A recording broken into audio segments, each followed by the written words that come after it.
586 straight attempts without throwing an interception at Lambeau came to an end in the first quarter, and not long after that, he threw his second INT of the game. The Packers defense picked him up, though, picking off Nick Foles 4 times, including one taken back for a TD in the Packers' 24-10 win over the Rams. Skip, you need your red pen because we need a grade I got here. A blue pen. Yeah. Play teacher for us. Yes. Grade Aaron Rodgers' performance yesterday. Stephen A., you have trained me over the years to set my bar extraordinarily high for your bad man that is Aaron Rodgers. By far, according to you, the best quarterback in all the world. In all the land. Just talent-wise. I don't understand that definition. Well, he doesn't have the numbers yet okay, to sit there and eclipse the Tom Brady's. But because he is the most gifted quarterback in all the land, all the world, all the galaxies. Yeah, all the galaxies. Yeah, okay, I like that. Absolutely. Let's use that. Okay. Because of that, I have to grade him on a really severe curve here, right? You do. So I'm going to give him a D as in dog. I'm not calling him a dog, but I'm just saying that he had kind of a doggy game by his standards. It's not disrespectful. It's just the God's truth. It's the God-awful truth is what it was. Because once again yesterday, and by the way, does Green Bay get to play every game at home? Do they have 16 home games? Every time I look up, he's playing at home. Doesn't it feel like that? They're home like the next 4 weeks. It's just like, well, what's the deal with them? To write this down. How does he pull that off? Well, y'all can pull up the Green Bay Packers schedule on the screen to show how Skip lies to the American people on a daily basis. So back to the grade. Yeah. Okay, so Aaron Rodgers turns the ball over not once, twice. He turned the ball over 3 times. Yeah. Obviously, he had a remarkable, an all-time astonishing streak of going without interceptions at home. And he got a little bit of a bad break on a tip ball that turned into interception number 1. But then he threw interception number 2. And then, I don't know if we have this video handy, but he actually threw interception number 3 right into the breadbasket of Nick Fairley. Can we see this? And hits him right in the stomach. And, of course, what? Well, oh, it's right in your stomach. Oh, you could have run with it. Of course, Nick Fairley weighs 300 pounds, and he doesn't catch many footballs, and Aaron Rodgers threw it a little bit, put too much mustard on it, and poor Nick Fairley couldn't hang on to what should have been interception number 3. On the next play, Aaron Rodgers coughed the ball up, got stripped from behind. They recovered, and here they went. And somehow, Nick Foles, as I always say, he's not fool's gold, he's Foles gold. 4 interceptions and a QBR on a scale of 0 to 100 of 2. He had a 2 QBR yesterday. He was awful yesterday. And by the way, they also missed 3 field goals yesterday at Lambeau. Greg the Leg. He was, I don't know what happened to the leg. How do you guys come up with this stuff? I don't know, but seriously, he missed 3 field goals, and somehow the Rams hung in this game against the vaunted Green Bay Packers, who have a very good defense. They're all over the field. Clay Matthews just creates havoc on every other play.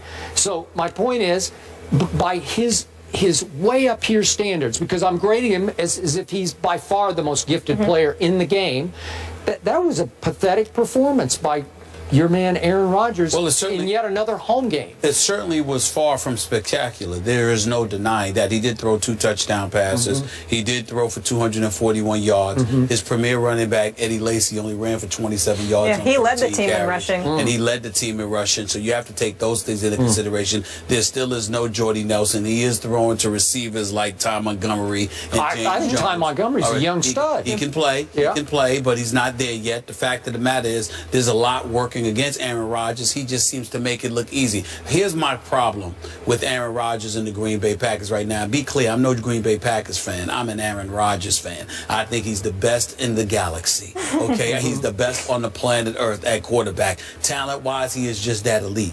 What I will say to you, however, is that I do think they tend to play down to competition. I do think that, you know, the stiffer the competition, they play down to it. When he needs to score points to win, he does just enough. If he doesn't need to score that many points, you see errors made. Now, the first interception of Laurinaitis got tipped off, and he ultimately picked it off. The second one was questionable because it touched the ground, but the bottom line is an interception. That's what it counted as. You can't get stripped for a fumble either. You got to protect the football, which he did not do. So all of those things he's definitely accountable for. But in the end, the reason why it was an awful performance is because we're talking about Aaron Rodgers. We're not talking, if this was a Jay Cutler performance, he deserves an A, because we ain't used to seeing that from him. But because it's Aaron Rodgers, it would be a D performance. Because you're going to give him a D? D as in dog? Wait, Stephen A. Smith just said Aaron Rodgers gets a D? Yes, I am. D as in dog. Yes, I am. No, not a D as in dog. Just a D. You need to read the positive dog. Just a D. Just a D, because I expect more from the greatest quarterback in the NFL right now than Aaron Rodgers. Wow. And Groundbreaking. he came up significantly short. Let me tell you who will get an A grade from me. Credit to you.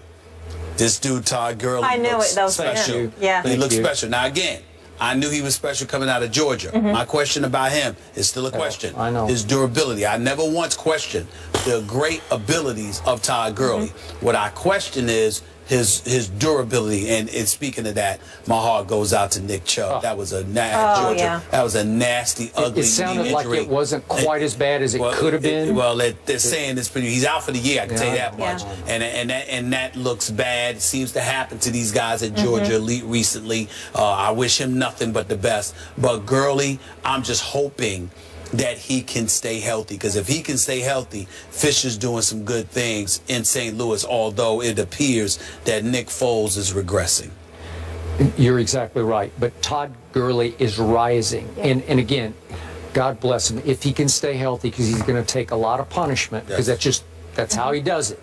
But even yesterday, he carried 30 times for 159 yards, and in the second half, because I must admit I was rooting for the Rams against his bad man, I was saying just give it to him again and again and again, because it looked like Green Bay was getting worn down against Gurley, like they were getting tired of trying to tackle him, and he was turning 1 yards into 3 yards and 3 yards into 5 yards. And not only that, they were applying so much pressure to Nick Foles. They were. I mean, you know, 2 of the interceptions he threw was inside their 10-yard line, if I remember correctly. So I'm just looking at it from the perspective that, you know, there's no excuse not to give Gurley the ball, because he's showing you that it'll pay dividends, where your quarterback is showing the complete opposite. Right. So back to our Seattle discussion. Now we see what Arizona is, and we see what the Rams are, who especially play well against the teams in the division, as we've seen what they've already done to Arizona and Seattle. So this division is starting to tighten up, right? It's going to be a battle. Absolutely.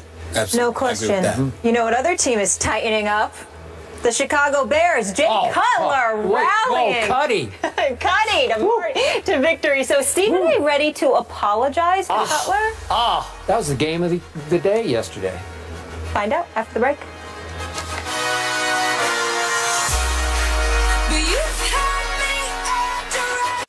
First Take is brought to you by Ford Service. When your Ford needs service, you need the specialists at Ford.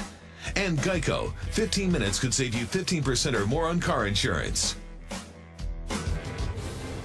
Tonight, it's the Week 5 edition of Monday Night Football at 8:15 Eastern on ESPN. Steelers take on the Chargers. Coverage begins with Monday Night Countdown at 6 on ESPN.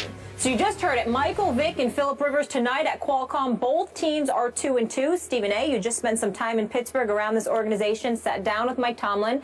That interview will air on Countdown. What do you expect from Vick tonight? Well, I expect him to do some damage, because I expect him to feed Antonio Brown the ball, but primarily Le'Veon Bell should see a lot of action. You can run on the Chargers. You can expose their secondary to some degree. Remember, Martavis Bryant comes back. He's going to be playing in this game along with I don't think he's going to play tonight. I'm not sure, but I know he's eligible to play. You got Brown, you got Bryant, you got Wheaton, you got Miller. I'm just looking at all of these guys, and I'm saying, look, and Todd Haley, who I also spoke to, sat up there. Very nice to me, by the way. He's very nice. But he spoke to me and he said, look, we got a week under Vick's belt. We expect good things to happen this weekend. I believe them against these Chargers. Plus, the weather conditions should be good. So you like Pittsburgh I'm to picking pull Pittsburgh this one out? I am too, and I'm with you. You got to feed it to Le'Veon and to D'Angelo Williams and play defense, even though their defense is a little beat up. And I think they can beat a reeling Chargers team on a big Monday night stage, in which Michael Vick has always played pretty well under the brightest lights, and I think he'll play pretty well,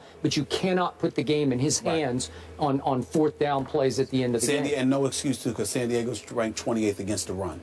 You should, Le'Veon Bell should see the ball. Both of you taking Steelers on the road with Vick. Can I get a score? Low scoring. I got low scoring, like 2017. I'm picking the Steelers 31-23. All right.